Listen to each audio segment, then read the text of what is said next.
possa fazer uso desse tempo de maneira como achar melhor.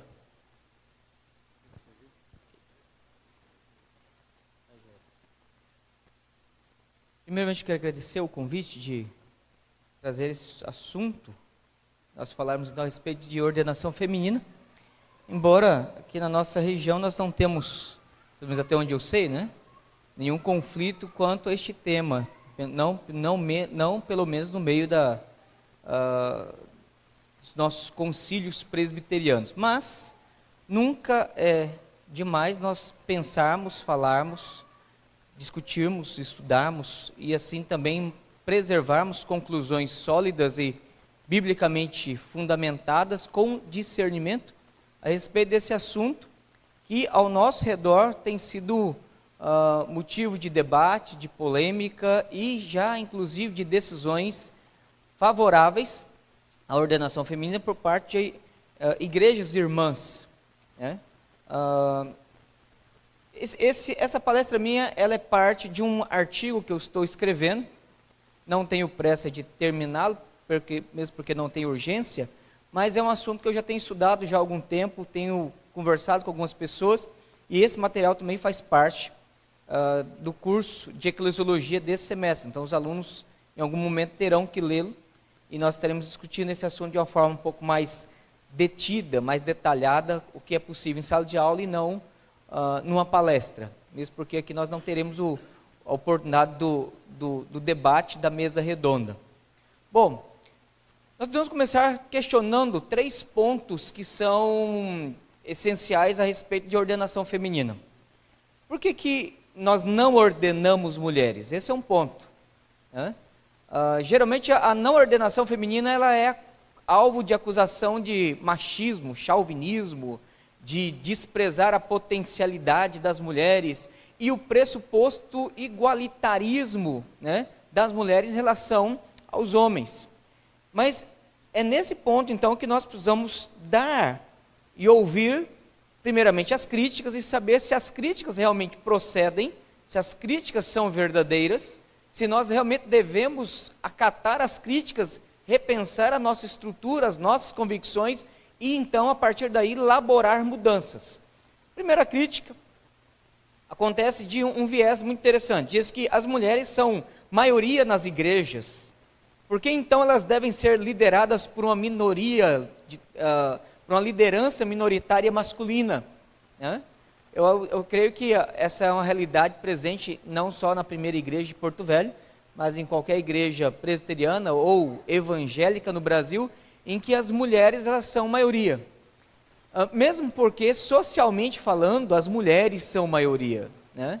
As mulheres nascem em maior número, e quando há situações de RN, ou recém-nascido, não sei se vocês sabem disso, mas nos hospitais, em casos de recém-nascidos, as mulheres, as meninas, elas têm a probabilidade de sobrevivência maior do que RNs, ou recém-nascidos meninos. Então, assim, as mulheres têm sido privilegiadas por Deus numericamente em todos os sentidos, né? Estatisticamente falando. Então, se elas são maioria, por que elas precisariam ser lideradas por um grupo minoritário? Essa é uma primeira questão que é levantada para questionar favoravelmente a ordenação feminina. Em segundo lugar, é notório que as mulheres cada vez mais participam em funções de liderança na sociedade. Então, por que não elas não deveriam também exercer liderança na igreja? Então, aqui é uma perspectiva mais pragmática. Então, se elas exercem liderança fora da igreja, por que não no intramuros ela não deveria também exercer liderança? Essa é uma pergunta muito boa. Em terceiro lugar, as denominações protestantes históricas estão ordenando mulheres, estão cedendo, então, e ordenando mulheres. Aí nós temos a Igreja Metodista do Brasil, a Igreja Evangélica da Confissão Luterana, a Igreja Episcopal Anglicana no Brasil, a Igreja Presbiteriana Independente em 2004, e agora, em fevereiro desse ano, a Convenção Batista Brasileira, a Batista Tradicional, decidiu ordenar também mulheres. Inclusive, aqui em Rondônia já se começou a prática. Então, se as nossas igrejas irmãs, as igrejas históricas ou chamadas tradicionais, têm adotado a prática de ordenar mulheres, por que a IPB permanece com esta dificuldade de ordenação.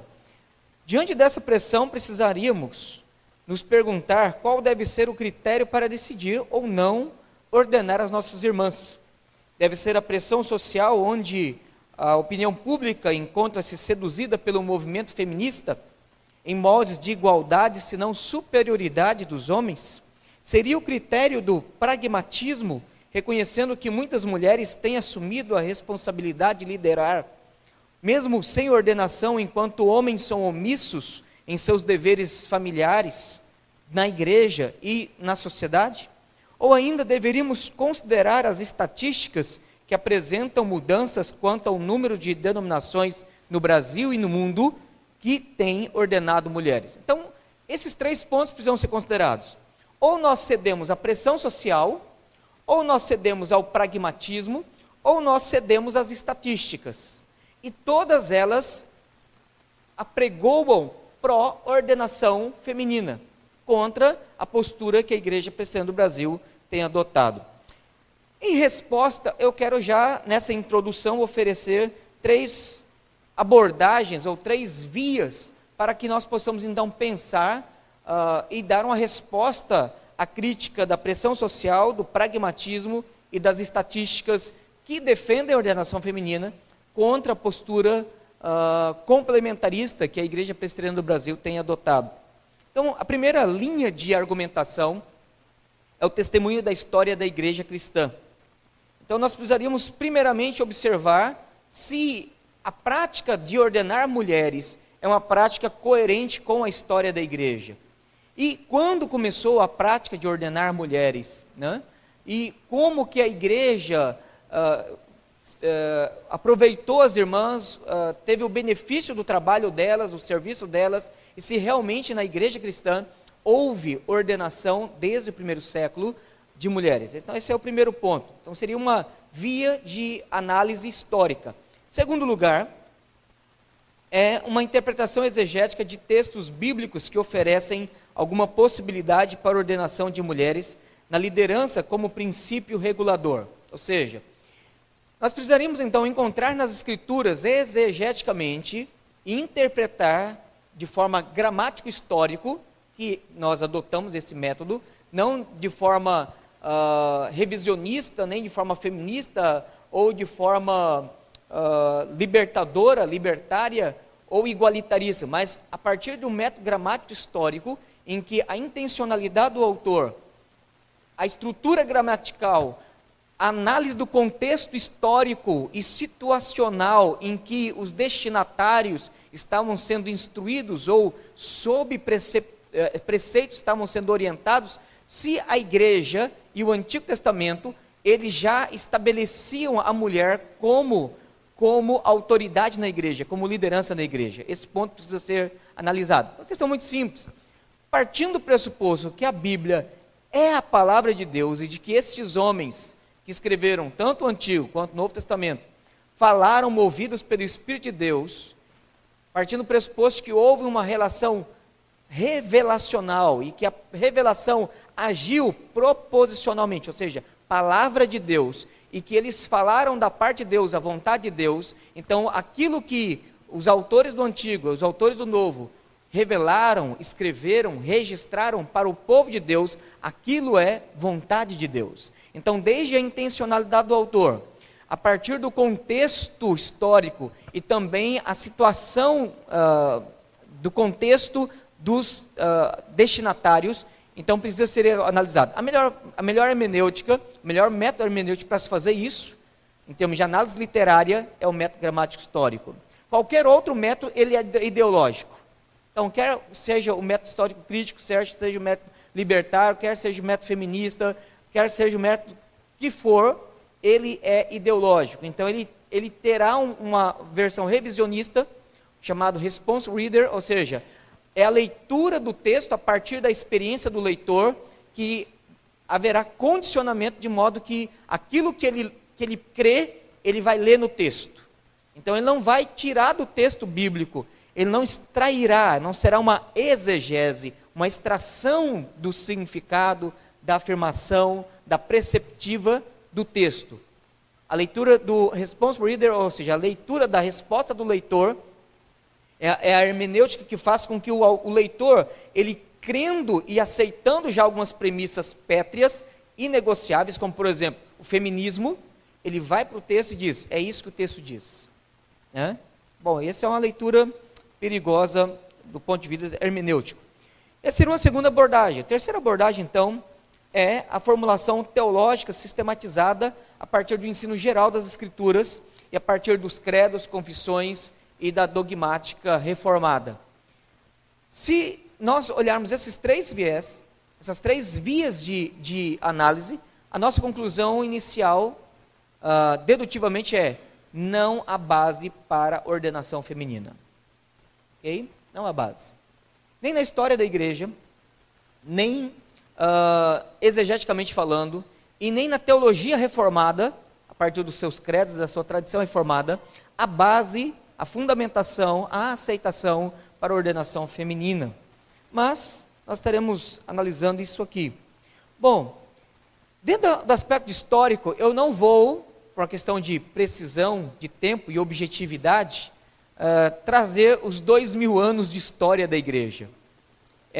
Parte desse artigo, como eu disse, envolve essa primeira parte da história da igreja, em que eu vou desde lá da patrística e eu faço um levantamento de todos os documentos, textos, cartas, livros, tratados dos pais da igreja até o século VI, depois no período da Idade Média, período da Reforma, período pós-Reforma, que é o período chamado escolasticismo e puritanismo, final do século XVI, XVII, XVIII, no período moderno, e aí sim, no século XVIII, século XIX e século XX, é que surge o chamado movimento feminista.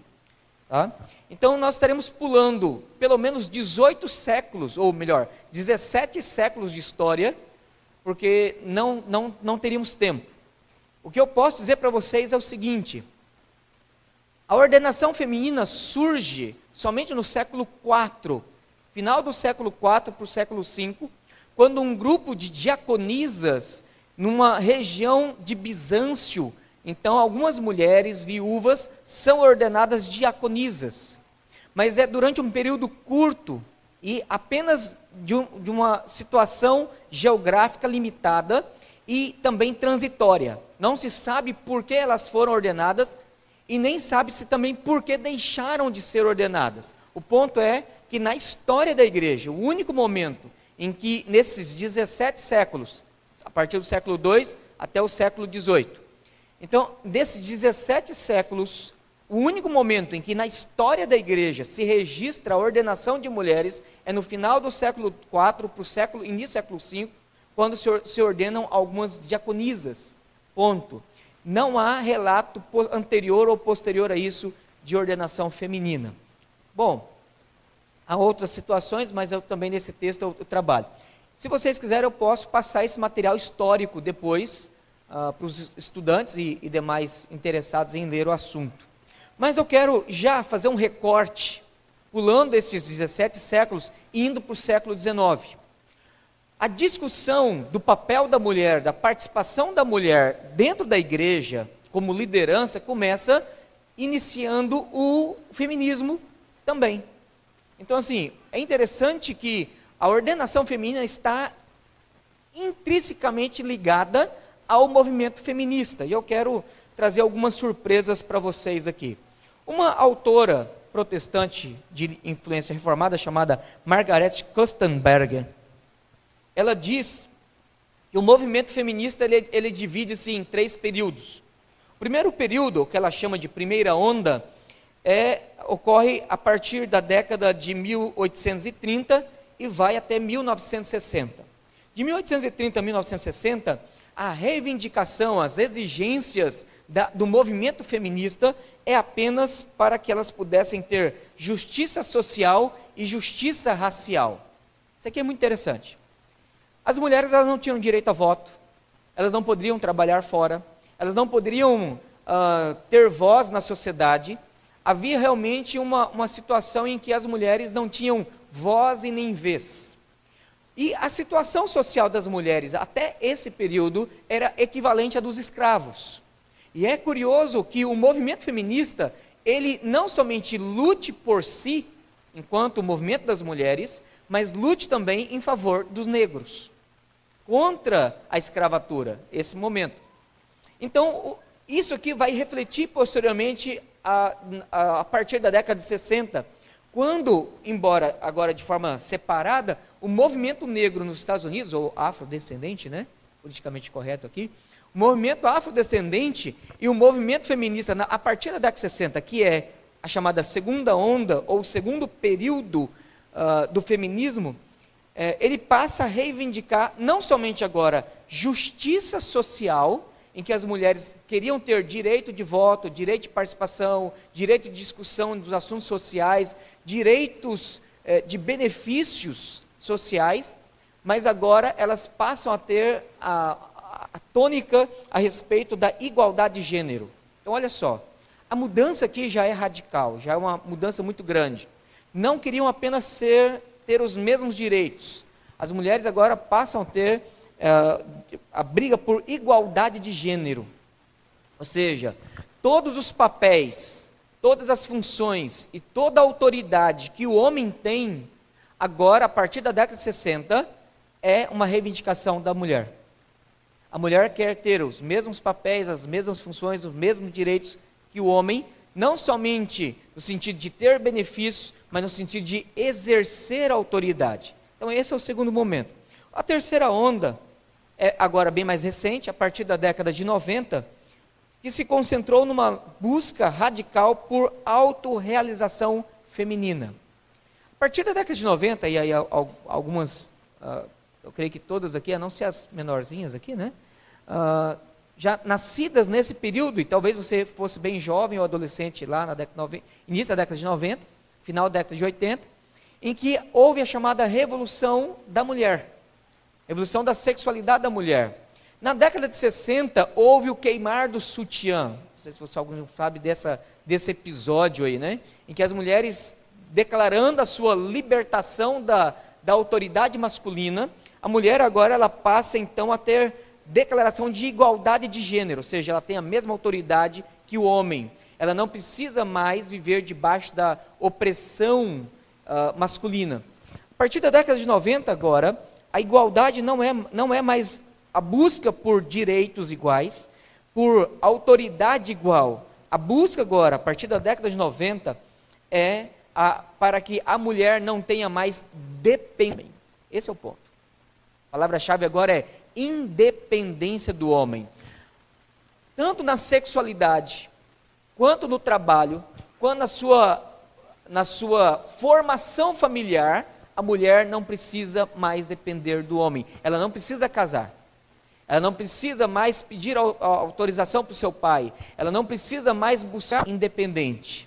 E é interessante que a partir desse momento, desse terceiro momento, é que também surge, no Brasil pelo menos, e fortalece, se estrutura nos Estados Unidos, o movimento de LGBT, especialmente pelo viés daquilo que hoje é conhecido como Femen. Não sei quantos conhecem esse movimento mundial chamado Femen, F-E-M-E-N, né? Que é um movimento radical, lésbico, que primeiramente propõe o feminismo radical, mas que agora, inclusive, também já uma forma avassaladora de lesbianismo, inclusive denegrindo, desconstruindo e rejeitando, e não somente rejeitando, mas indo ao ataque de qualquer moralidade judaico-cristã. Então é interessante que, a partir da década de 90, há um salto quântico, há um salto absurdo quanto aquilo que vinha se propondo o movimento feminista. Bom, por questão de justiça, é necessário observar que nem todo o movimento feminista está nessa proporção progressiva. Há movimentos feministas dos mais diversos possíveis. Essa é uma grande dificuldade de você, então, fazer uma crítica ao movimento feminista. Mesmo dentro do movimento feminista evangélico ou protestante, também é difícil, porque você encontra defensores da ordenação feminina por adotarem uma teologia feminista, e aqui não são só mulheres, também há teólogos que adotam a teologia feminista em prol da ordenação feminina. Então você tem desde homens e mulheres que negam a inspiração das Escrituras, negam inclusive a linguagem masculina de Deus, e você encontra teólogos mais moderados que afirmam a inspiração, a inerrância, e lutam exegeticamente para tentar chegar numa interpretação das Escrituras favorável à ordenação feminina. Tá? Então, essa é a realidade hoje dentro do cenário teológico, quando se vai discutir. Então, a primeira dica que eu dou para vocês, quando forem estudar esse assunto, tanto abordando pelo viés do secularismo, o viés do movimento feminista secular, quanto o movimento feminista intramuros igreja, você precisa discernir com quem você está dialogando. Qual autor, qual texto, quais são as premissas que esse autor está abordando. Então esse é o primeiro detalhe. Porque senão você corre o risco de pegar um teólogo mais conservador, né, que crê na inspiração da Escritura, etc., e bater nele da mesma forma, ou criticá-lo injustamente, da mesma forma que você deveria criticar, ou poderia criticar, um teólogo ou teóloga que nem sequer crê que Deus é uma trindade. Já partiram para o unitarismo, e que dizem que nós não podemos aceitar a inspiração das Escrituras, porque a Bíblia, em primeiro lugar, não é inspirada, e, em segundo lugar, os homens que escreveram a Bíblia, escreveram a partir de uma perspectiva patriarcal, masculina, opressora, e que eles então descreveram a divindade em moldes masculinos. Então, falar nele como Pai, Ele, o Deus, é uma linguagem condicionada cultural masculina patriarcal, que deve ser rejeitada porque nós rejeitamos também a Bíblia como palavra de Deus. Então, esse grupo de teólogos e teólogas é uma abordagem.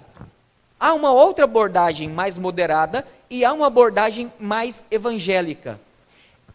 Essa é a advertência que eu quero nesse momento trazer a vocês. Então, vocês precisam discernir com quem vocês estarão dialogando, quem vocês estarão interagindo em termos de discussão de ideias. Bom, permitam-me trazer aqui alguns detalhes quanto ainda à parte histórica do século XVIII, final do século XVIII, século XIX para cá. No final do século XVIII, surge então o que seria hoje o movimento feminista. E a grande revelação que eu vou trazer aqui, em termos de curiosidade, é que o movimento feminista não surgiu secularmente. O movimento feminista ele surge dentro da igreja. Isso que é surpreendente. Ele surge dentro da igreja. Entre 1730 e 1740, não sei quantos lembram qual é o período histórico e o que estava acontecendo dentro desse momento, mas entre 1730 e 1740, estava acontecendo nos Estados Unidos o chamado primeiro grande avivamento.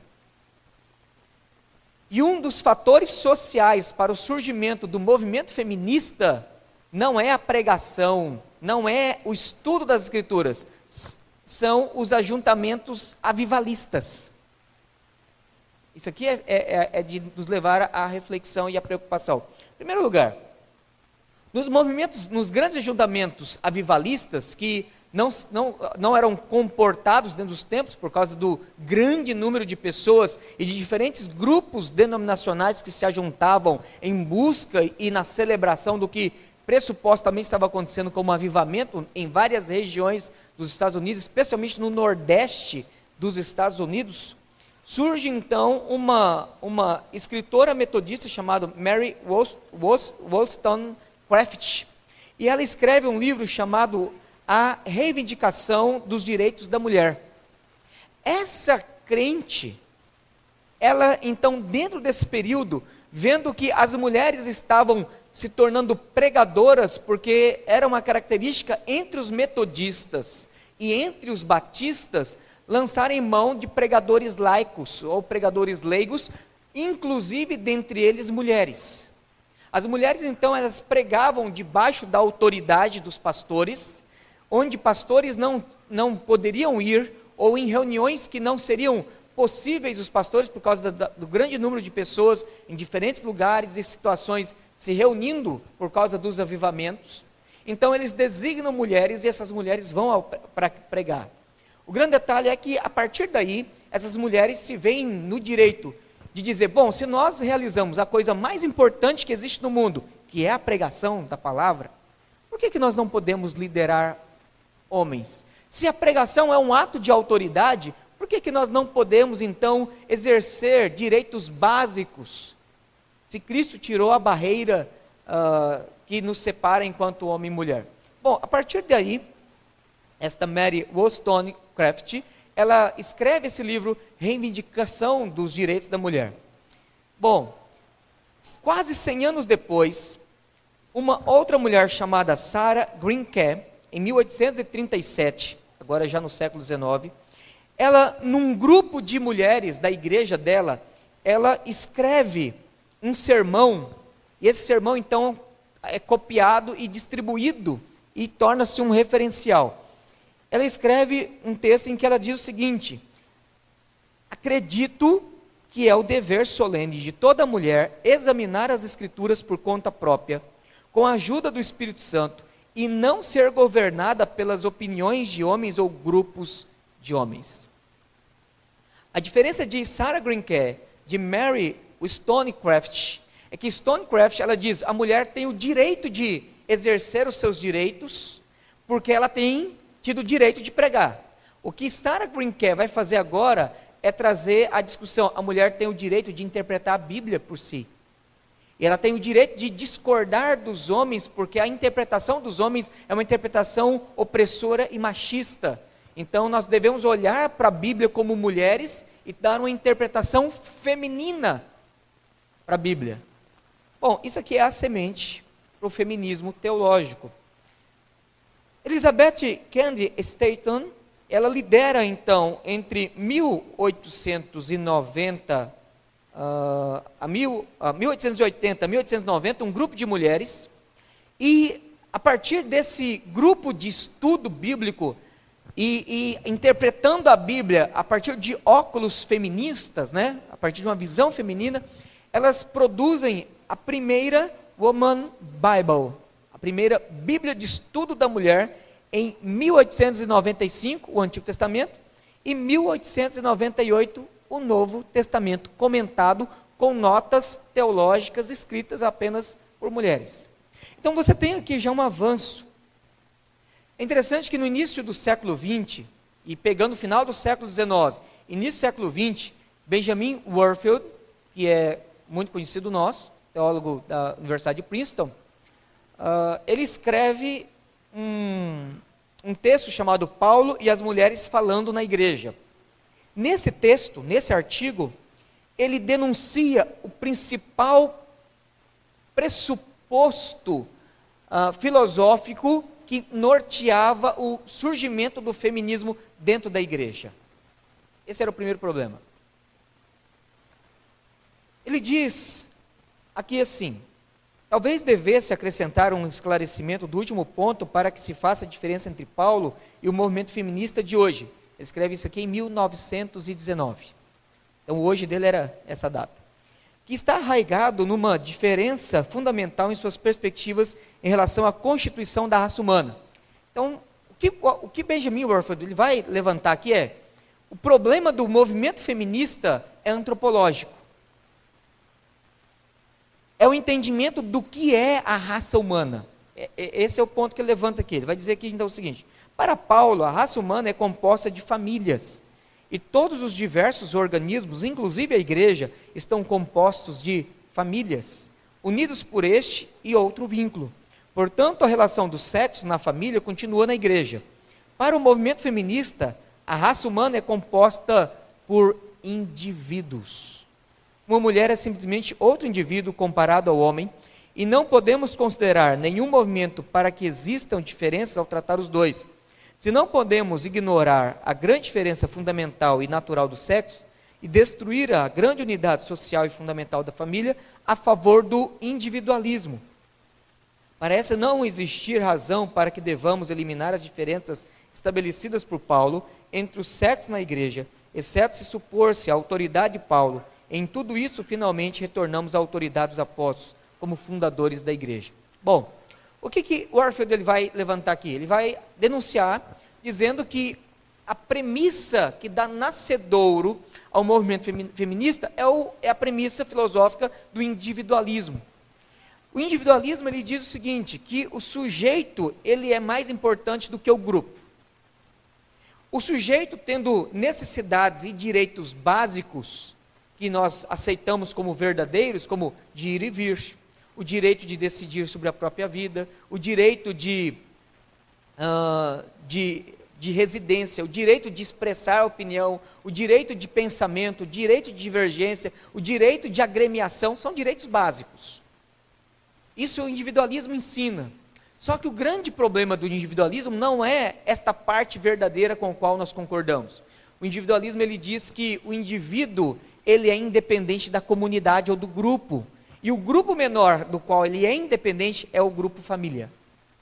Esse é o problema do individualismo. Esta é a falha do individualismo. É a independência.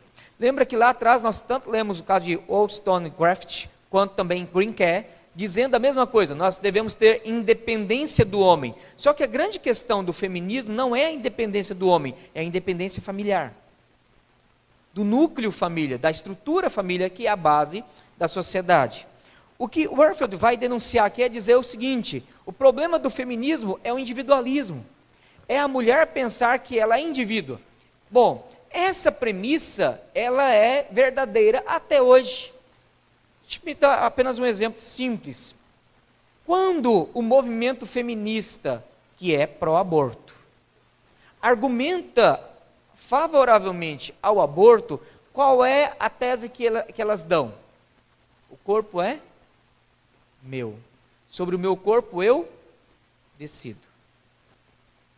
Essa tese, em linguagem coloquial, nada mais é do que uma forma decodificada de expressar individualismo. Ela não tem que prestar resposta moral ao seu pai, ao seu marido, ou à pessoa com quem ela teve relação e houve a fecundação. Ela é indivídua, então na mente dela, ela não tem que prestar relação nem ao Estado, que legisla, inclusive, sobre a situação, porque envolve a vida de outro ser humano e não apenas o dela. Então, nesse ponto, o individualismo ele é perigoso e é a base pressuposicional do feminismo. Tá? Então, só para a gente ter. Uma segunda onda ocorre na década de 60, conforme eu já mencionei, e esse momento, de 1960 para cá, você tem então algumas igrejas históricas no mundo já sob influência do feminismo ordenando mulheres. Então, não somente as mulheres passam a ter benefícios iguais, mas passam a exercer autoridade igual aos homens. E aí você encontra os luteranos na Suécia iniciam a prática de ordenar pastoras em 1958. Então, a primeira mulher ordenada no mundo, no meio protestante, obviamente, foi em 1958, na progressista Suécia. Não sei quantos aqui leem a respeito da mentalidade política e moral progressista que existe na Suécia, mas é um problema muito sério. Então, assim, algumas pessoas falam do marxismo, o socialismo keynesiano que existe na Suécia como sendo algo que tem trazido desenvolvimento, progresso, etc. Mas hoje a Suécia, para quem não sabe, é um dos países que tem o maior índice de estupro entre adolescentes e jovens, cometido entre eles. Né? Hoje você tem um grande problema lá, porque assim, isso que nós estamos vendo hoje aqui, apenas ainda como, de forma muito superficial, como a questão da lei da palmada, a questão de não repreensão pública de uma criança, porque isso pode causar trauma, envergonhá-la, humilhá-la, etc.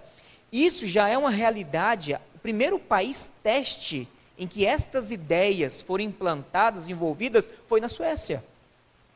Então, a mentalidade progressista, ou seja, a desconstrução de paradigmas sociais judaico-cristãos, foram primeiramente diluídos na Suécia.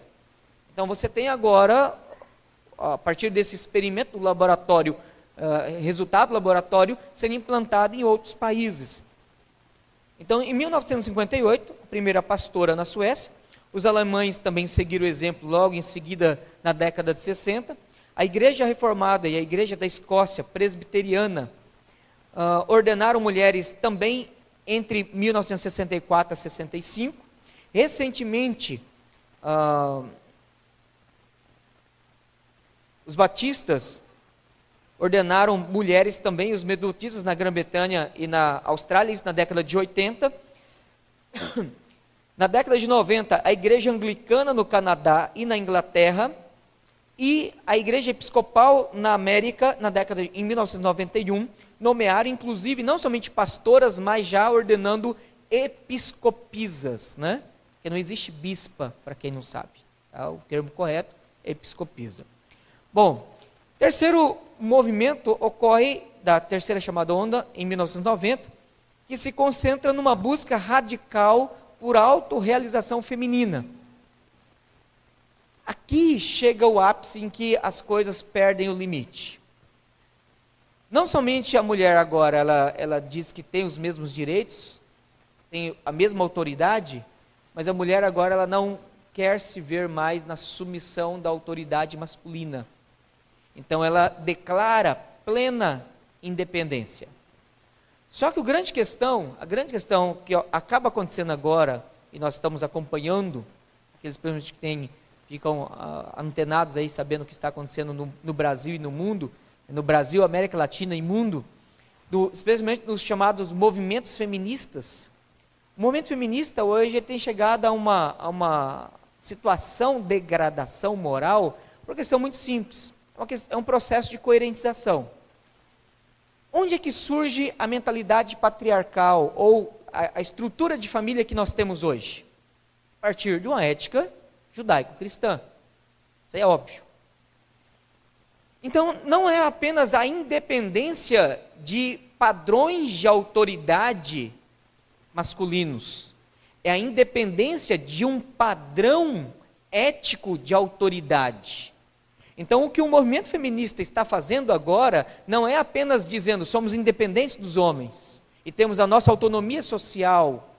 O que elas estão fazendo agora é dizendo nós não temos submissão e nós agora usufruímos de uma absoluta independente de todo o padrão moral judaico-cristão. Esse é o ponto. E quando falamos de modelo judaico-cristão, nós estamos referindo à Bíblia. É isso que elas estão dizendo. Então, qualquer modelo de família, de sexualidade, de ética, de moralidade, de conduta, é absurdamente rechaçado pelo movimento feminista. Por isso você encontra delas, e nesses movimentos, nuas, escrevendo no corpo. Recentemente agora, teve uma situação que eu nem posso mencionar, mas em que elas foram para frente de uma igreja e pegaram estátuas de uma igreja católica, e elas então fizeram gestos e tiveram relações sexuais com as estátuas, em plena luz do sol, diante da igreja, que foi uma afronta, uma provocação e uma declaração de absoluta obstinação, rejeição à ética judaico-cristã. Bom, eu não vou entrar em pormenores, porque essa não é a nossa proposta. É nesse ponto que a coisa está chegando. Mas, novamente, eu quero fazer justiça dizendo que teólogos e teólogas feministas existem desde as mais radicais, que se alinham a esse grupo, até outras mais moderadas e outras ainda mais conservadoras. Independentemente de qual vertente, eu quero aqui agora, nesse segundo momento, deixando a parte histórica, levantar as premissas ou identificar alguns pontos de hermenêutica. A hermenêutica, ela lida com a filosofia ou os princípios filosóficos de interpretação da Escritura. Ninguém, ao interpretar a Escritura, vai de forma neutra. Não existe neutralidade ideológica, como não existe neutralidade moral. Toda vez que nós abrimos a Bíblia, nós temos um condicionamento cultural, nós temos um condicionamento ideológico que nos acompanha. Quanto mais conscientes, quanto mais críticos e perceptivos dessas premissas, mais fácil fica para que não sejamos induzidos por pressupostos a chegar a conclusões que não é o ensino das Escrituras. O grande problema é que a maioria de nós não tem essa percepção, né? Mas nós precisamos então delas.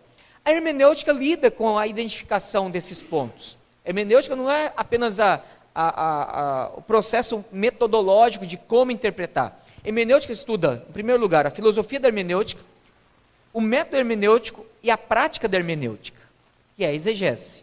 Então, a hermenêutica ela se divide nessas três partes. Melhor, a história da hermenêutica, filosofia da hermenêutica e a prática da hermenêutica, que é a exegese. Bom, nós não vamos estudar história da hermenêutica, não é a nossa proposta, mas dentro de filosofia da hermenêutica e no viés, identificando e criticando aqui então, fazendo essa crítica teórica à hermenêutica feminista, nós precisamos identificar alguns pontos do porquê que elas, tendo a mesma Bíblia, mesmo lá, a turminha lá atrás, a Stonefield Shaft, como a Sarah Green Kerr e demais propositoras do movimento feminista dentro da igreja, por que ao ler a mesma Bíblia, elas passam então a ler a Bíblia de forma diferente? A grande questão é as premissas que norteavam o seu raciocínio e a forma como elas liam. Bom, em primeiro lugar, quando nós então nos aproximamos para estudar a hermenêutica feminista, é entender que existe um obstáculo no caminho. O obstáculo começa pela diversidade de hermenêuticas feministas. Esse é o primeiro obstáculo. Não existe uma hegemonia, não existe uma unidade metodológica e nem pressuposicional entre elas. Mesmo entre conservadoras, mesmo entre neo-ortodoxas ou as liberais e mais agressivas liberais, não existe em grupo nenhum, e olha que eu ainda estou só dividindo didaticamente em 3 grupos, nem no grupo evangélico, feminista evangélico, você tem coesão, nem no grupo neo-ortodoxo você tem coesão, nem no grupo liberal você tem coesão. Por quê? Elas procedem de escolas, denominações e tradições evangélicas diferentes. E também percepções filosóficas diferentes. Então, isso impossibilita você dizer, o método hermenêutico feminista para interpretar a Bíblia não é possível. Esse é o primeiro obstáculo no caminho para que possamos então fazer uma crítica precisa. Então você tem linhas gerais e você tem pontos comuns na maioria dessas teólogas e na maioria da prática da hermenêutica dessas teólogas. Embora existam algumas delas que são, que a gente poderia dizer as mentoras do movimento, né? E que são obras de referência em que a maioria do pessoal vai e lê. Bom, o primeiro ponto é esse. Então, cada teóloga expõe a sua própria versão de teologia feminista. Um outro ponto é o que elas chamam de experiência de opressão. Lembra lá? Desde o primeiro momento histórico em que surge o movimento feminista, enquanto movimento social, a tese é: nós somos pessoas oprimidas, nós sofremos uma experiência de opressão social. Outro detalhe do movimento feminista, além do individualismo, elas então absorvem enquanto teoria, é que elas também adotam a subjetivação ou o relativismo das coisas, das ideias. Então, não é possível você, de forma objetiva, verificável, dizer isso está acontecendo ou não. Porque o grande ponto é, eu me sinto oprimida. E a partir da percepção de opressão, que pode ser ideológica, que pode ser prática, que pode ser confessional, elas então advogam, e aí é impossível você também fazer qualquer crítica. Um terceiro ponto aqui, de uma teóloga feminista chamada Ellen Shugan Straumann, ela diz o seguinte, que a interpretação da Bíblia, o próprio método em si adotado pelos diferentes grupos feministas e também escolas feministas a quais elas estão comprometidas, divergem quanto à interpretação da Escritura. Não é somente na filosofia da hermenêutica, mas no método da hermenêutica também elas divergem entre si. Por exemplo, Caroline Osiek, ela distingue 5 atitudes, né, quando o método de interpretação das Escrituras. Você tem, então, a da rejeição total da Bíblia, que é a proposta da Mary Daly, a de uma interpretação leal, que vê a Bíblia como palavra de Deus e que não admite dúvida a seu respeito. Terceiro, a abordagem de que ela denomina revisionista, e nela é criticado unicamente o enfoque androcêntrico, voltando a ser prestigiadas tradições feministas esquecidas, como exemplo desta linha a autora Phyllis Treble. E a quarta abordagem é descrita como sublimacionista, onde os preceitos ideológicos, como de que o feminino seria superior ao masculino, desempenham um papel importante, onde predominam as interpretações simbólicas isoladas de que qualquer contexto político-social. E quinto, a abordagem em que ela vê a mais importante dos nossos dias. Osiek descreve a interpretação da Bíblia segundo a teologia feminista da libertação, aqui que é marxista, e que associa os nomes de Rosemary Redford, Let Husserl, Elisabeth Schule Fiorenza. No espaço linguístico alemão, não se pode deixar de mencionar Louise Stoftroff. Então, você tem pelo menos 5 grupos diferentes que metodologicamente aproximam da Escritura e diz, olha, é desse jeito que nós vamos interpretar a Bíblia, favorecendo o movimento feminista. Bom, aqui você tem uma areia movediça. Não é possível você então estabelecer um fundamento para que se faça uma análise. É trabalhar sobre uma areia movediça. A grande dificuldade é lidar com a teologia feminista. Bom, vamos dar uma adiantada aqui no assunto.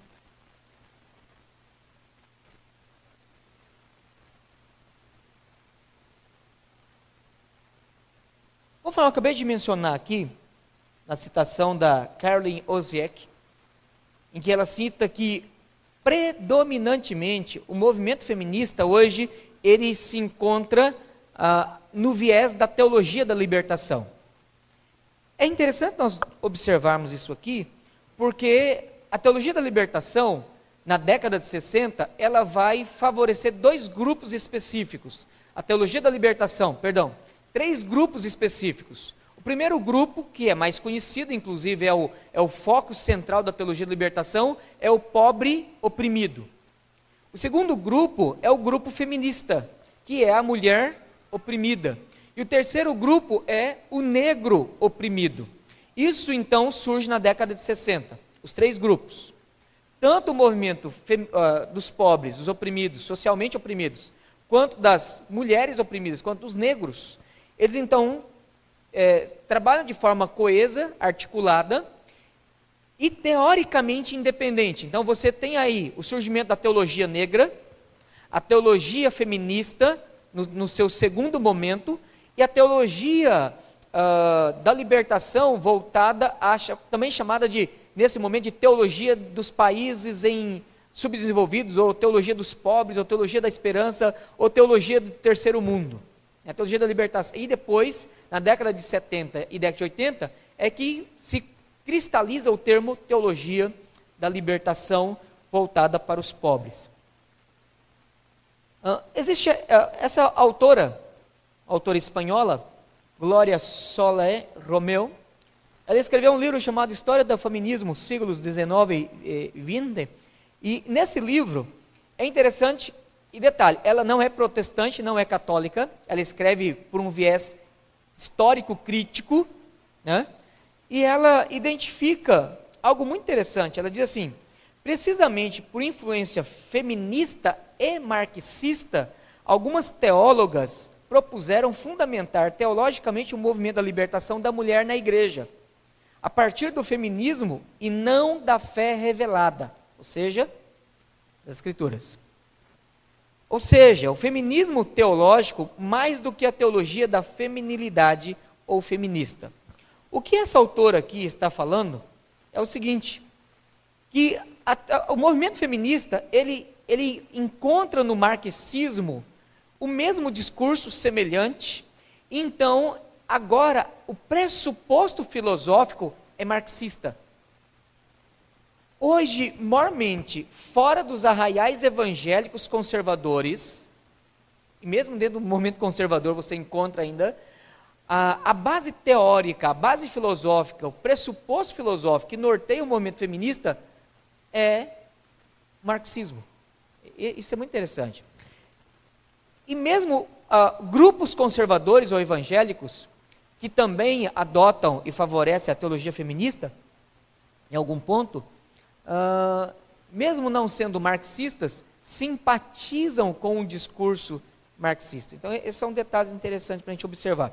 Dentre três, eu quero citar apenas 3 teólogas que seguem esse viés, e aí, agora, você percebe que elas não querem apenas ser ordenadas, elas não querem apenas ter autonomia, elas não querem apenas ter a sua participação e a sua voz e vez dentro da igreja, elas querem reconstruir a teologia por um viés feminista, porque no entendimento delas, não somente a Bíblia é um livro patriarcal, mas a própria teologia é produto do patriarcalismo machista. Então elas precisam reconstruir todo o discurso teológico a partir de premissas feministas. Bom, permita-me citar aqui 3 autoras e livros que são obras de referência, se você quiser correr atrás e estudar o assunto. Você tem Rosemary Whitford, que escreveu um livro chamado Sexismo e Linguagem sobre Deus. Esse livro está em português, publicado em 1983. Elizabeth Johnson, que escreveu um livro chamado She Who's, que foi publicado em português também, chamado Aquela que É. E Elizabeth Schuller Fiorenza, que escreveu um livro chamado Bread Not Stones, Pão e Não Pedras. Esse livro, graças a Deus, não está em português. Mas os 3 livros fazem a mesma coisa. Eles abordam 4 temas específicos. O primeiro tema que eles abordam é: o mal da sociedade é o patriarcalismo. Essa é a primeira premissa que elas vão defender, a primeira tese que elas vão defender nos livros delas. As 3 mantêm o mesmo discurso. O mal da sociedade é o patriarcalismo. Então, o conceito de redenção para elas, o problema da condenação, o problema do mal é o patriarcalismo. Não é a queda e o pecado. O problema é o homem. Então, a redenção, a ideia de redenção para elas, nada mais é do que uma versão reducionista.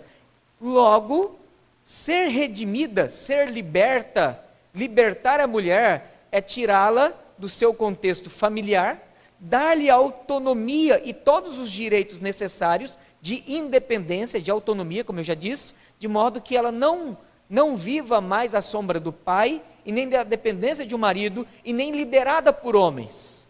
Ela alcança liberdade, ela alcança sua redenção sendo autônoma, sendo independente. Porque o mal da sociedade é o patriarcalismo. Então, o conceito de redenção é a libertação da mulher em todas as esferas, em todas as situações em que possa haver submissão ao homem. Segundo lugar, segunda tese que elas vão defender no livro delas, deve ser desconstruída toda a estrutura masculina. Isso aqui são teólogas, que não é o movimento Fêmin que está falando, não. São 3 teólogas que são hoje líderes do movimento feminista no mundo. Elas estão dizendo o seguinte: toda a estrutura masculina precisa ser desconstruída. A ideia de homem, a ideia de pai, a ideia de macho, isso deve ser desconstruído. Então, o que por implicação elas vão chegar é a ideia de neutralidade sexual, ou a ideia de discussão de gênero, em que nós não devemos trabalhar de forma tão fixa e limitadora o que é homem, o que é mulher, o que é papel de um, o que é papel de outro, o que é prerrogativa e atribuições de um, e o que é prerrogativa e atribuições de outro. A segunda tese que essas mulheres vão fazer é isso. Deve ser desconstruída toda a estrutura masculina. Terceira tese delas é que a imagem de Deus como pai deve ser questionada e substituída por uma linguagem feminina, em que Deus deve ser chamada de deusa mãe, de Sofia e outros textos, outros termos assim.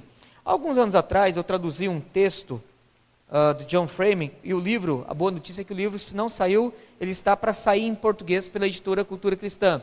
O nome do livro é A Doutrina de Deus, John Frame, que é de uma série que a Cultura Cristã está publicando dele. A doutrina da vida cristã, a doutrina do conhecimento de Deus, a doutrina da revelação de Deus, e aí da série fecha a doutrina de Deus.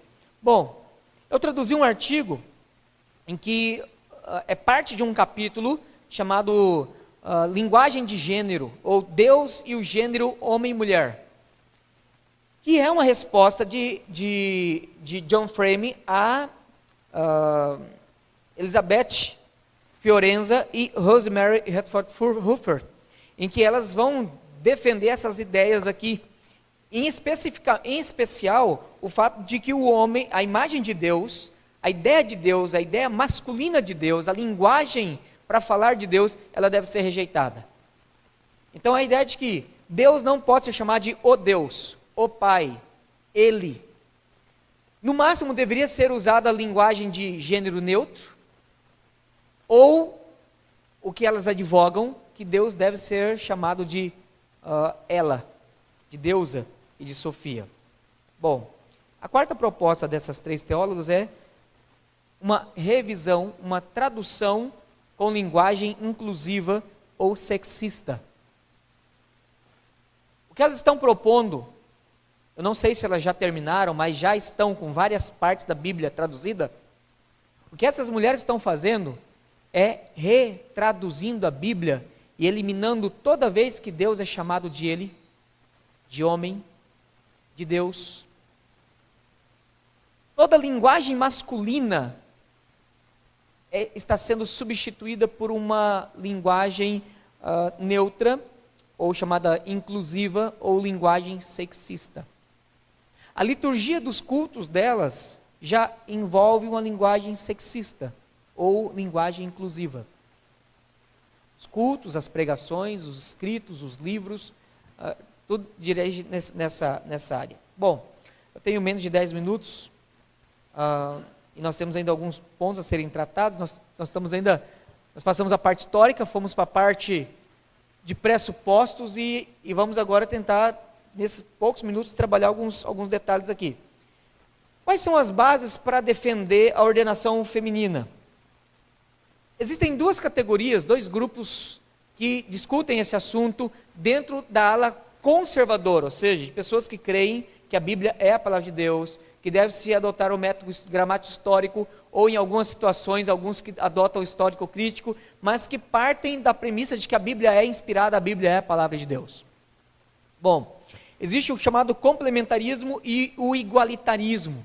O igualitarismo é resultado da influência feminista, mesmo que na sua proposta mais conservadora, mais evangélica, mas ainda assim igualitarista. O movimento do igualitarismo, ele não surge dentro da igreja, esse é um detalhe. Da mesma forma que o individualismo, o relativismo, o subjetivismo e o igualitarismo, que são premissas básicas para o movimento feminista secular, também estão sendo aplicados dentro do movimento feminista evangélico, em menor escala e com maior respeito ao princípio de que a Bíblia é a palavra de Deus. Mas ainda assim, trabalham com essas categorias de ideias. Bom, o que o igualitarismo ensina? Que homens e mulheres são iguais em valor diante de Deus. Homens e mulheres têm iguais papéis no lar, na igreja e na sociedade. Homens e mulheres têm iguais funções. E homens e mulheres não têm nenhuma relação de autoridade um sobre o outro. Essa é a premissa ou a estrutura igualitarista. Então não existe a ideia de um governando o outro. Existe uma relação de absoluta igualdade. O complementarismo, ele segue nas duas primeiras premissas, ou na primeira premissa, igual. O complementarismo diz o seguinte: homem e mulher têm aspecto de igualdade, de diferença e complementariedade. No igualitarismo, tudo é igual. Tudo é igual. Inclusive, no igualitarismo extremo, nós estamos vendo agora a situação em que a tese de que você não pode nem sequer registrar o seu filho na hora que ele nasce e já identificar a identidade sexual dele. Sabiam disso já? No Paraná já aconteceu um caso assim, em que os pais foram na justiça e o juiz deu ganho de causa, em que foi dado direito para eles registrar a criança, usando a linguagem sexista, né, porque é gênero neutro, né, não é o menino ou a menina, mas a criança com gênero neutro de sexualidade. Por quê? A criança, quando crescer, ela definirá sua identidade sexual e então decidirá se será ele ou ela. Essa é uma situação mais extrema do igualitarismo, tá? Em que há absoluta igualdade e a definição é dada pelo indivíduo e não biológica ou socialmente falando, né? E quando o seu menino nasce, quem tem filho que sabe disso, né? Você olha, primeira coisa, você olha a genitália dele e diz assim, é menino ou é menina? E a partir dali você vai relacionar com ele menino ou menina. E todo dia, no caso se for menino, você vai olhar para o seu menino, para o seu filho e vai dizer, rapaz, te porta que nem homem, né? A grande questão é que nessa proposta de igualitarismo é que não é tolerado qualquer distinção de sexualidade. Este é um outro assunto que a gente pode tratar em outro momento. Mas o ponto aqui é que no complementarismo existe 3 teses diferentes. Existe igualdade, existe autoridade, submissão e liderança, e existe complementariedade. Bom, da mesma forma que o igualitarismo, nós vamos apenas afirmar 4 teses aqui do complementarismo, não vai dar tempo de a gente discutir elas. Em primeiro lugar, homens e mulheres são iguais diante de Deus, iguais em valor. Tanto igualitaristas quanto complementaristas concordam nesse ponto aqui. É claro, os evangélicos. O homem não é melhor do que a mulher, em virtude, em espiritualidade ou em salvação, e nem em pecado. Ambos são iguais em valor diante de Deus. A imagem de Deus no homem é de igual importância à imagem de Deus na mulher. Ponto. Então, nessa primeira tese, igualdade. Segundo lugar, homens e mulheres têm diferentes papéis no lar, na igreja e na sociedade. Então, você tem igualdade em primeiro lugar, diferença em segundo lugar. E uma diferença que envolve autoridade ou relação de distinção de autoridade. Da mesma forma que em casa lidera o homem, na igreja lidera o homem, na sociedade lidera o homem. Esse é o ponto que precisa ser afirmado aqui no segundo ponto. O terceiro ponto do complementarismo, homens e mulheres têm funções complementares. Então, olha só, o indivíduo é considerado, mas agora ele é visto enquanto sociedade. Eles têm, então, funções complementares dentro da casa, família, funções complementares dentro da igreja e funções complementares na sociedade. E, em quarto lugar, homens em tudo têm a primazia de autoridade sobre a mulher. E nesse ponto aqui que o feminismo mais se exaspera em termos de rejeição. Bom, deixado essas bases, essas 2 premissas teológicas estabelecidas, igualitarismo e complementarismo. Como o nosso tempo não será suficiente, nós temos 3 minutos ainda, permita-me fazer a indicação de um artigo do Dr. Augusto Nicodemos. Quando ele escreveu esse artigo, ele usou o termo diferencialismo para dizer complementarismo, tá? Então, assim, o termo técnico correto ou comumente usado, não é correto, mas comumente usado é complementarismo. Mas existe um artigo do Dr. Augusto Nicodemos, na Fides Reformata, que vai fazer o que eu não conseguirei fazer aqui nessa noite, que é a abordagem exegética. Ou seja, como que eu preciso ir para o texto, identificando então uma abordagem complementarista ou igualitarista, e como que isso influencia a minha leitura e interpretação das Escrituras. Então ele faz exegese em vários textos e mostra que não há base bíblica para ordenação feminina. Então essa parte eu vou indicar a leitura do livro dele. Ainda, eu gostaria de fazer a indicação de 2 livros de Wayne Grudem, que estão publicados pela Cultura Cristã. Um é esse livro chamado Confrontando o Feminismo Evangélico, de Wayne Grudem, Respostas Bíblicas para Perguntas Cruciais.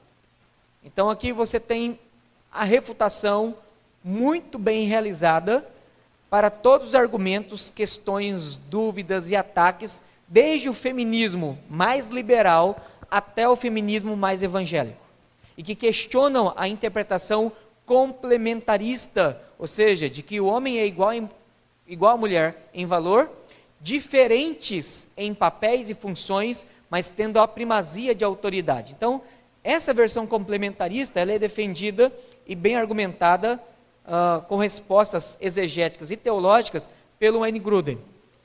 Agora, esse aqui é um livro de defesa.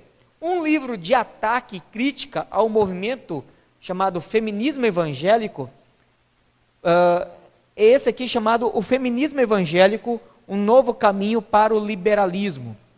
A crítica que o Grudem vai fazer nesse livro é o seguinte: tudo bem, vocês não são, como eu tenho pontuado aqui para tentar ser justo, existe a ala feminista evangélica que crê na Bíblia, que é conservadora, que crê ortodoxamente na Trindade, salvação em Cristo Jesus, etc. E existe a outra turma que não crê em Deus, já chama Deus de Sofia, já não crê na inspiração da Bíblia, já estão fazendo a tradução numa linguagem sexista, já bagunçando com tudo.